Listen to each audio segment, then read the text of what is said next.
At 11:47 p.m., Emily Carter sent one final message: "I'm almost home." 3 minutes later, her phone went dead forever. Police believed it was a simple missing person case, but what they eventually uncovered turned into one of the most disturbing unsolved mysteries in Chicago.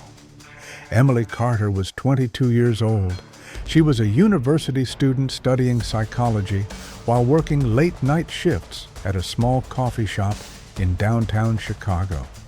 Everyone described her the same way: quiet, smart, careful, the kind of person who always texted when she got home, the kind of person who never disappeared.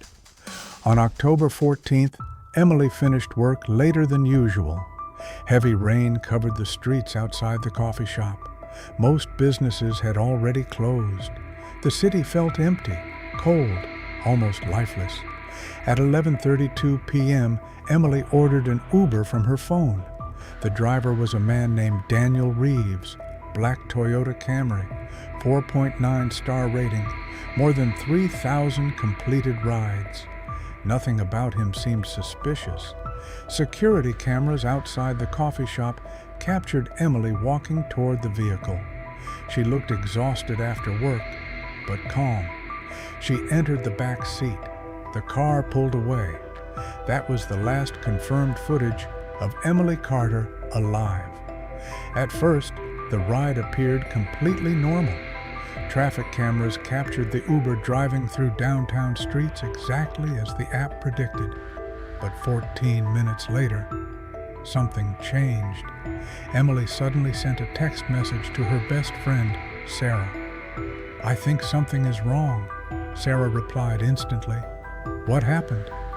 For nearly a minute, Emily didn't respond. Then another message appeared. "He's not following the map." Sarah immediately tried calling her. No answer. She called again. Still nothing. Then Emily sent one final message. "There's another car behind us." After that, silence. Her phone disconnected completely. Sarah barely slept that night. Something felt wrong. Emily always answered, always. The next morning, Emily never arrived at class. Her family couldn't contact her. Friends became worried. By noon, police officially opened a missing person investigation. Detectives quickly tracked down the Uber driver. Daniel Reeves voluntarily came in for questioning only hours later. At first, he appeared cooperative, calm, maybe too calm. Daniel claimed he picked Emily up normally and drove her toward her apartment. According to him, Emily suddenly became nervous halfway through the ride. He said she kept checking the rear window as if someone was following them. Then she asked him to stop near a gas station outside downtown. Daniel claimed Emily exited the vehicle alone and walked away. But investigators immediately noticed problems with his story. Traffic cameras near the gas station never captured Emily leaving the car. Not once. And inside Daniel's vehicle, police discovered something disturbing. Emily's silver necklace, broken, hidden underneath the back seat. Daniel insisted he had never seen it before. Detectives didn't believe him. The media exploded. Social media users called him a murderer before police even charged him. But then the investigation took a shocking turn. Police recovered Daniel's phone records at exactly 11:49 p.m., only moments before Emily's phone disappeared. Daniel made a 911 call. The audio terrified investigators. "There's a black SUV behind me. It's been following us for over 10 minutes.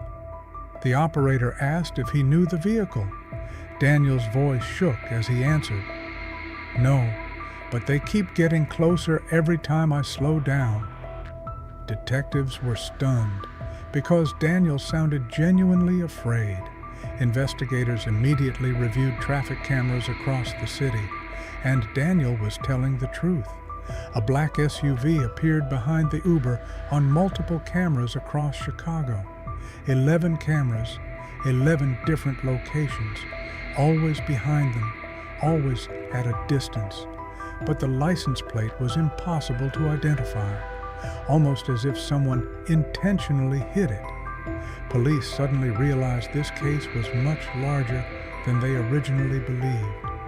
Then investigators discovered something Emily had secretly been hiding from everyone. For weeks before her disappearance, Emily had been receiving anonymous messages, disturbing messages, messages she never reported to police. I know where you live. I see you every night. You shouldn't have done that. Detectives searched her apartment and uncovered dozens of deleted emails and fake social media accounts sending her threats. But nobody knew why. Emily had no known enemies, no criminal connections, no dangerous relationships. At least, that's what everyone believed. Until detectives interviewed one of her old classmates.